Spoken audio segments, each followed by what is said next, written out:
let's see this. Top 10 anime that turn dark really fast. I have a suspicion I may know one or two of them, but let's find out. Let's take a look-see. Alrighty, imagine you're watching a sweet and fun slice of life anime, but then you have the sudden wish to see that fun anime turn into the most brutal, R-rated anime that you could possibly find. Has this ever happened to you too, or am I the only idiot here? We are same. Oh, thank God, I'm not the only one. Okay, if you truly have, then today I have just the list for you. Because today I'm going to tell you about the top 10 anime that turned really dark, really... Well, okay, Reaver.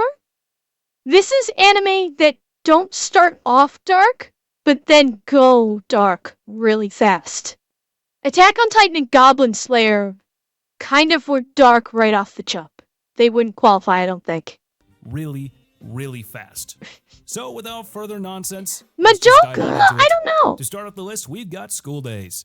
This show starts off as a conventional romance anime featuring a high school student who becomes infatuated with, well, another high school student, obviously.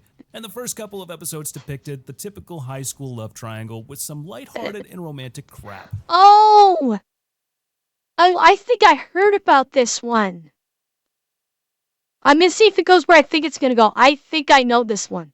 However, the series' infamous tonal shift, particularly in the final episodes, was quite interesting, to say the least.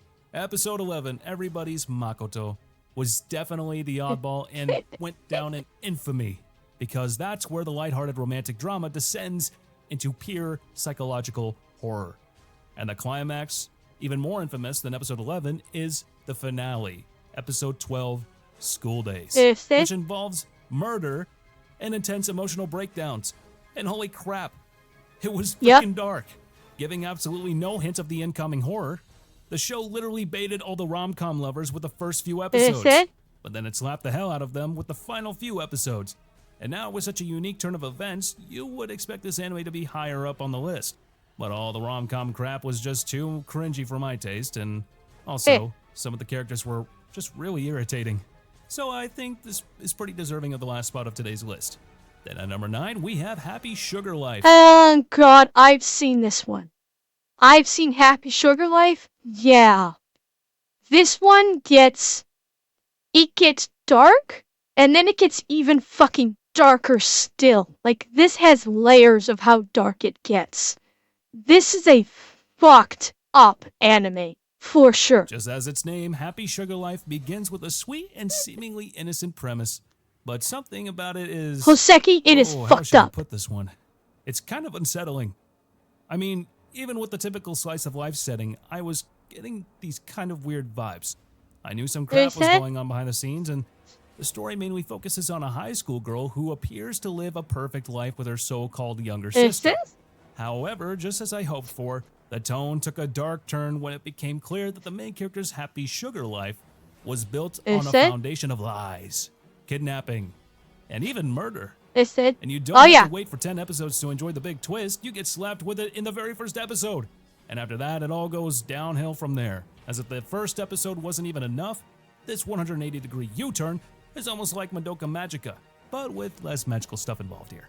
When I was watching it for the first time, the cute art style was enough for me to have an expectation that was definitely not something that this anime was going to offer. The first episode was enough to throw me off the rails, and the main character is basically what you would call a yandere, who is just a little bit extreme and a little... I mean, the main character is basically Yuna. Not Yuna, Suck. Wait, is it Yuna from, Future Diary? You know, thank you. You know. I knew I was mispronouncing your name. Yeah, she's basically Yuna. But perhaps slightly younger? And, yeah, I mean, the ending? Let's see if he actually goes into it.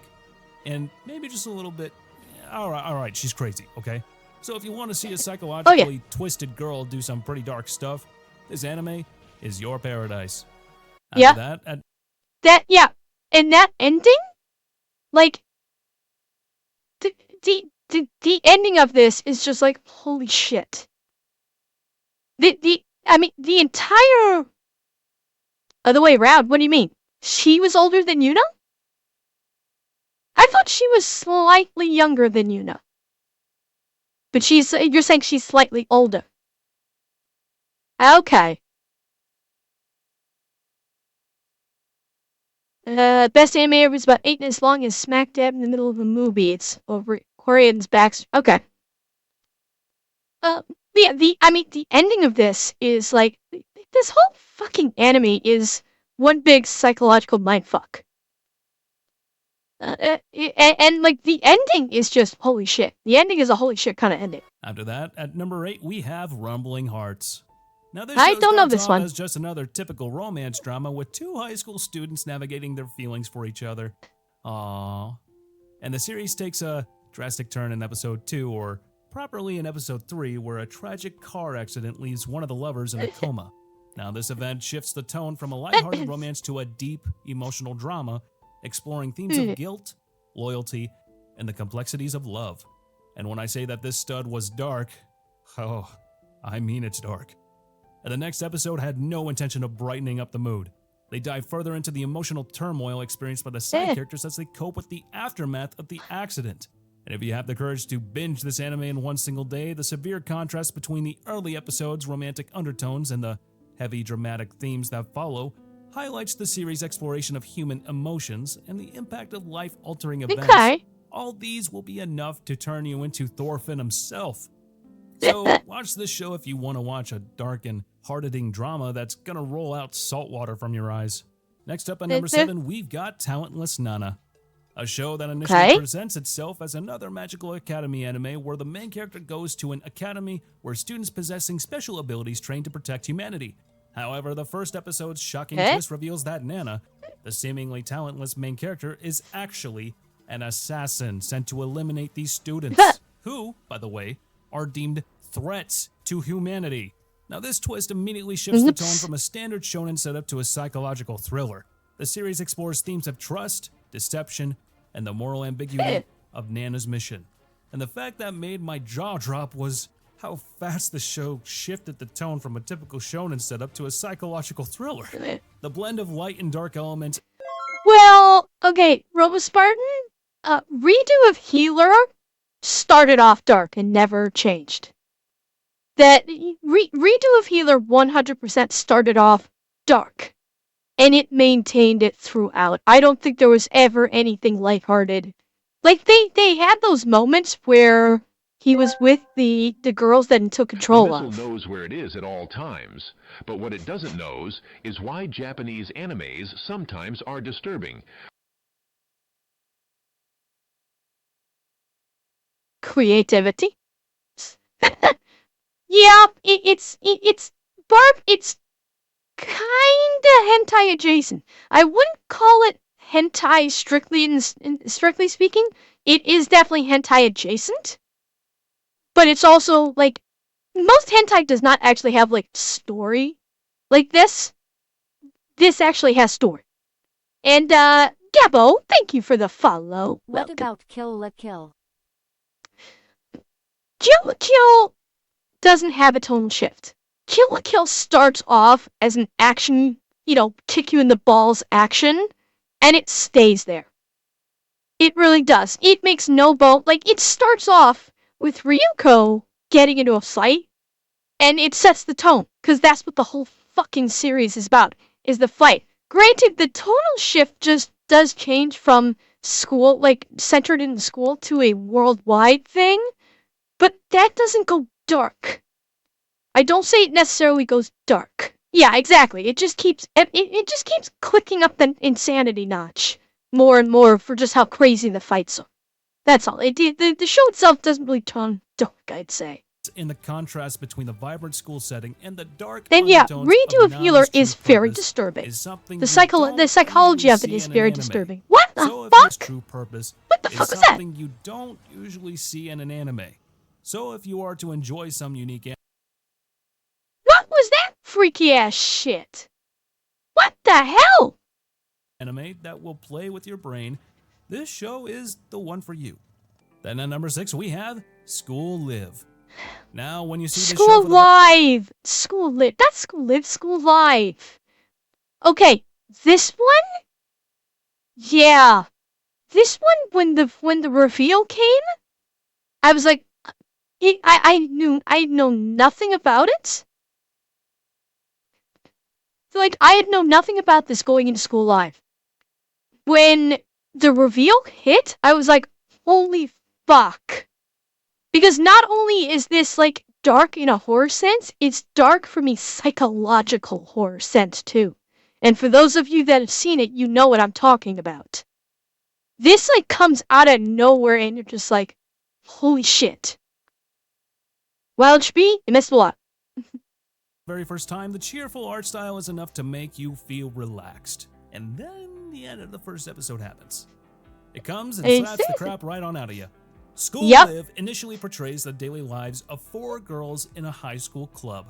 However, the tone shifts dramatically when the story unfolds and it's revealed that the school, it's overrun by zombies, and that the main character, well, to be blunt, she's delusional, imagining a normal school life to cope with the trauma.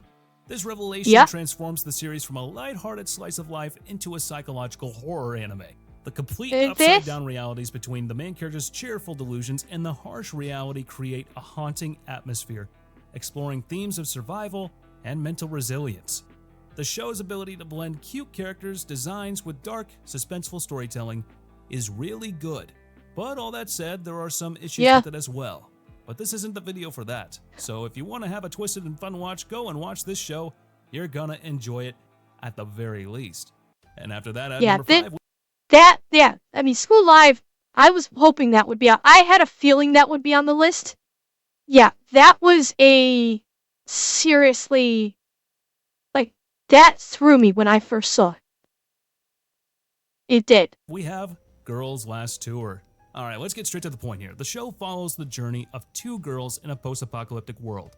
At first glance, the anime seems like a harmless slice of life as the girls explore their dystopian surroundings with some curiosity and philosophical thoughts. But as you would expect, that changes.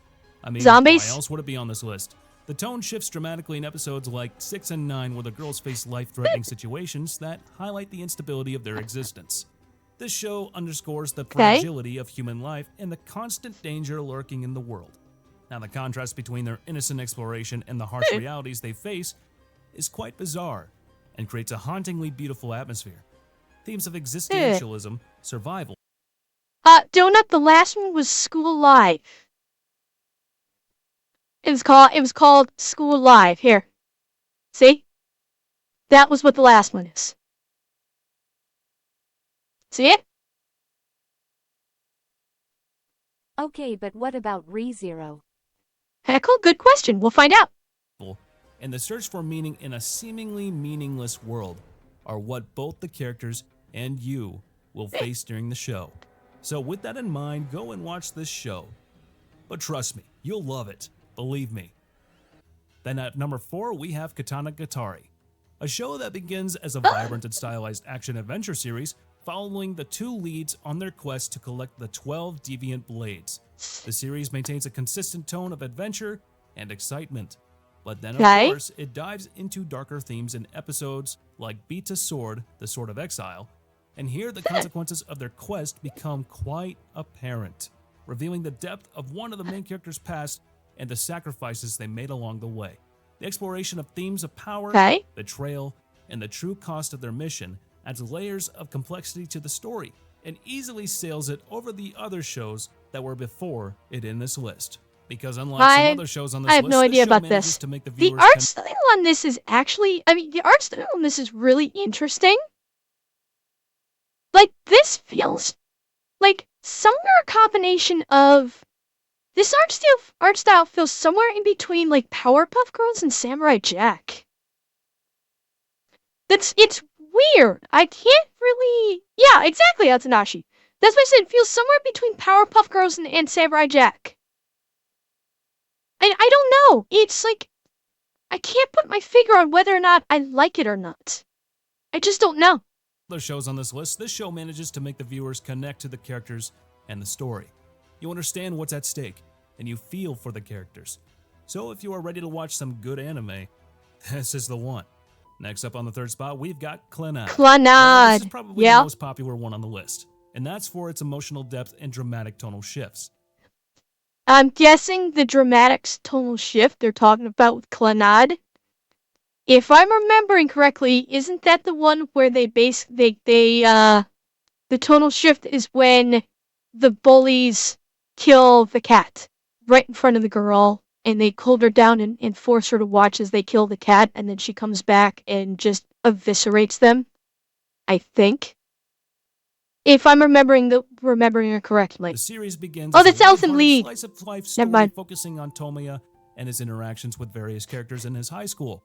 I'm mixing them up. Okay. Filled with comedic moments and heartwarming scenes, creating a feel-good atmosphere. However, the tone takes a significantly darker turn in Clannad after story, especially in episodes dealing with loss, grief, and adult struggles. And episodes 16 and 18 do a wonderful job of shattering the familial joy with tragedy. The ridiculous contrast between the comedic, heartwarming moments and intense emotional scenes is so sad, it's a puppy. It's right, funny. Okay. And the sudden emotional depth and exploration of grief and recovery are powerful, making it a tearjerker much like Anohana, where the focus on heartfelt, real-life struggles leaves a lasting impact. So keep a box of tissues nearby, this one is gonna get you. Then at the runners-up of today's list, we have D.Gray-man, a show that blends shonen action with dark and gothic themes following Alan Walker. Yeah, that's his actual name. And his fellow exorcists in their battle against the Millennium Earl and his Akuma. The series maintains a consistently dark tone, but of course, it wasn't enough. So it amplifies its horror elements in episode 5, where it dives into the tragic backstories of characters and reveals... Yeah, I'm a little surprised that Angel Beats was not on this list. That really surprises me. I would have expected Angel Beats to be on this list. ...the true nature of their enemies, enhancing the series' emotional and psychological depth. The show's ability to balance action, horror, and emotional narratives is the biggest green flag for me. In addition, this show also portrayed themes of sacrifice... Well, okay, but Berserk did not turn dark fast. Berserk was always dark, from my understanding. Like, Berserk started dark, and it just went darker as time went on. So this is where it doesn't start dark, but then it goes dark.